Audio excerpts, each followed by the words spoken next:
Hey, good morning. It is feels like a Monday after a long weekend here in Edmonton, and we are here today with your market update for what's happening this week. And it's interesting because when I was preparing these stats today, I had to kind of relook to see if it was done incorrectly because a lot of things from last year didn't change a whole lot week over week, but this week in 2023 there was a change. So let's dive in and take a look. Now, just a reminder, if you have any questions, make sure to ask them in the comments. If you're watching live, I can answer them for you live. So make sure to just pop a comment in and then I can put it up and I can answer your question if you're watching live. So currently there are 2930 listings. We kind of bounced around because last week we were at 2877 and the week prior was in the 2900s. So it's staying pretty consistent. There's not a huge influx in listings actively. It is still a very low inventory level. We were sitting a lot higher last year. And the average listings that you want to see in Edmonton that we're used to seeing is probably about 5 to 6,000. So we're still sitting quite low. You would think that this would put yourself into a seller's market, but like I said before, and as we look in the next little bit, the demand of homes and sales is lower, so then it's not going to push you into that seller's market.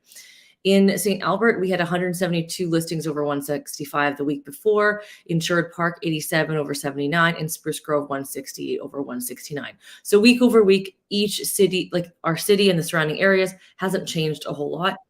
Anybody that's tuning in live right now, make sure you to ask questions in the comments below, and I'd be happy to answer your questions. So for pending sales at Edmonton in the last week, we saw 188 over 203. It is dropping, and this is typical for this time of year. St. Albert stayed around the same, Sherwood Park stayed around the same, and Spruce Grove the same. So obviously we have a bigger span of people in Edmonton and more houses. That's why you're seeing a bit of a more drastic drop in sales there. In the last 7 days, we saw 116 over 188 from the week before. So you're seeing we are starting to drop slower and slower. And in St. Albert, Sherwood Park, and Spruce Grove, they're pretty much identical week over week. There's not a huge change, but I can tell you that there are definitely more realtors in St. Albert, Sherwood Park, and Spruce Grove than what's happening for sales. And we have over 3,200 agents in Edmonton, so you can imagine that's also going to be different. Now, if we take a look at the last year's stats, 116 over 180 in the same week period. So we are starting to get really close to last year. And like I mentioned, we felt a more drastic switch last year, but this year definitely it's quieter. I've seen a bigger market uptick in June and July. We saw as soon as the interest rates went up again, because we were stalled for 6 months, staying the same. I think people were hoping the rates would drop, but instead of dropping, they went up. And I had talked to people earlier this year going, if it does drop, it's not going to drop substantially. And sadly, it went up instead of down. Now there's obviously speculation of what's going to happen for the coming months. I think with the U.S. market that we follow, and they're constantly increasing their interest rates to deal with inflation, I can't suspect that we're going to drop anytime soon. So if you're thinking about purchasing, you want to make that move now. I'm starting to see a lot of sellers talk to me about selling their home because they have to renew their mortgage. Now, here's a big warning for you. Just because your mortgage is coming up for renewal and you're going from a 2 or 3% to a 5 or 6%, and you want to get out of that mortgage, just keep in mind that moving to a lower priced home and selling your house may actually give you the same mortgage amount. So you want to look into that with a mortgage broker before you make any decisions, because it may actually still make sense to suck it up and live where you are. Because if you're selling and potentially you might be selling at a loss and then you're buying kind of on the higher side of the lower end market, you may be in a negative equity position. So just keep that in mind. In St. Albert, we saw 22 versus 24 over the year. Now, Sherwood Park is interesting. There were only 6 sales last year at this time of year. That's what I'm trying to say.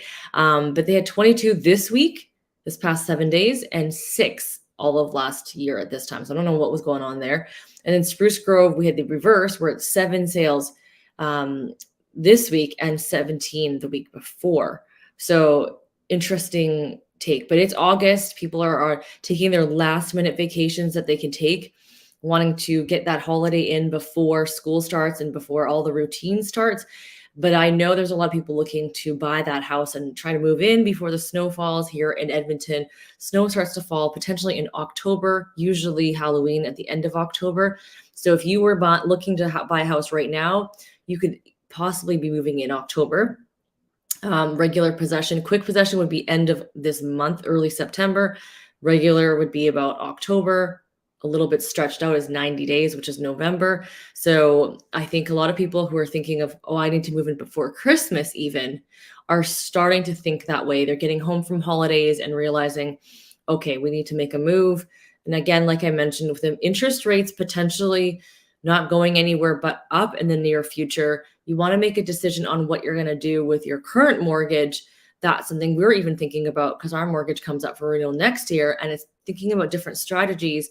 Can you do early payoff to help reduce your costs come the next year? Because right now, if you look at your interest rate or your mortgage payment, the interest rate and principal are about, for us, about a 50-50 split.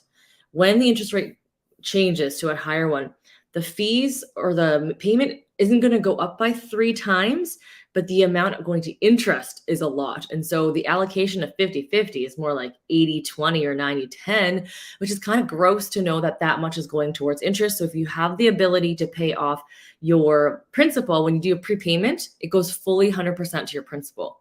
So take a look at those options and see if that's an option, because selling your home and going smaller isn't always the solution, because those houses that are smaller are going to cost you more money than you think they're going to cost you when you look at the interest rate, because a $400,000 price point is still sitting around $1,800 approximately.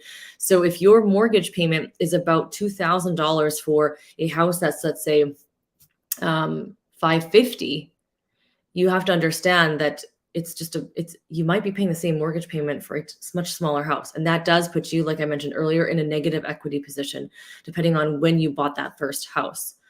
Let's see. Do you see the Edmonton market going crazy in sense of prices skyrocketing from everyone leaving Ontario and other provinces? So Brandon, thank you for watching and that question. We actually saw this happen last year, early part of last year and the year before. We have not seen the prices are not skyrocketing anymore. Ever since January of this year, it got extremely quiet over the last 6 months. And there's still people coming here from Ontario and BC. We help both provinces quite a bit here. And I have seen that number drop, and there's just not that demand anymore. So it's interesting because what's interesting, you mentioned that you're looking to leave Ontario to afford a house. There's a lot of people that came here in the last 2 years. They moved here for the affordable housing, and they are realizing they don't want to live here because their friends aren't here. They've had a hard time with the winter. They've had a hard time with our city, and now want to sell and move. So just because it's affordable housing doesn't mean anything. So now they're used to Ontario prices. And when looking at selling their home they bought last year in the peak, they're wondering why on earth their house is worth less money than it was last year, because we don't live in Ontario and we are affordable because the prices don't go up every 5 minutes. You do need to buy and hold. And so if you are making that investment coming over here, you need to know that that house is you need to hold on to that for 4 to 5 years at least to make a small gain. So it's affordable because we don't increase in our prices. So that's something you want to take in consideration, not just, affordable housing. It's also, are you going to want to stay here? Are you going to move your whole family and friends over here? I know some people have done that where everyone's moved over. I think you can definitely make a great life here because it is more affordable, but I don't see the prices skyrocketing anytime soon, because we saw that in the last 2 years. People are still consistently coming, and it's definitely not going crazy anymore.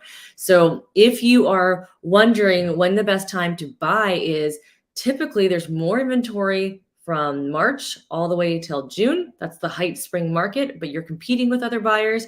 And then there's still time. People are trying to buy now before winter. And in the winter, there's less amount of demand. So you've got all the that you want. However, there's not as much inventory houses on the market. So you don't have as many choices. I know working now within a partnership with Sterling Homes, we do have a lot of properties that are available. They're called spec homes. They're already in the ground or they're already finished, ready to move in. Builders have a high motivation to get those products moving, but they're not discounting to a crazy amount. They are discounting again, which is a sign that things are moving, needing to move. A couple years ago when the market was skyrocketing, Brandon, there was no discounts. They were actually increasing their prices every 10 minutes. So if you didn't write an offer today, tomorrow it was going to be $10,000 higher. Then the next week was going to be another $10,000 higher. We've not seen those increases this year. In actual fact, we've been able to get deals for our clients on all builders. And so that's been interesting because the new build market is very different than the resale market, but the two of them do impact each other. Now, the interesting thing is that buyers don't seem to cross over all the time. With my clients, we do because I want them to see both sides. But a lot of times if someone's buying new, they don't even realize I can use a realtor. And so they just go on their own, they buy that way. If they're buying resale, they don't even look at new because they don't want to deal with maybe the landscaping or all the things that have to happen like blinds, but then they don't realize that some of the builders are now offering move-in incentives where everything's move-in ready. So it's something to consider. And we will talk next week about how this market is doing because I do expect that it's going to continue to decline over the next few months. We'll see, but I think there's still going to be a little tiny influx in the month of August. A lot of people's rate holds are going to be expiring in the next 30 days. Thanks so much for watching, guys, and we'll talk to you next week.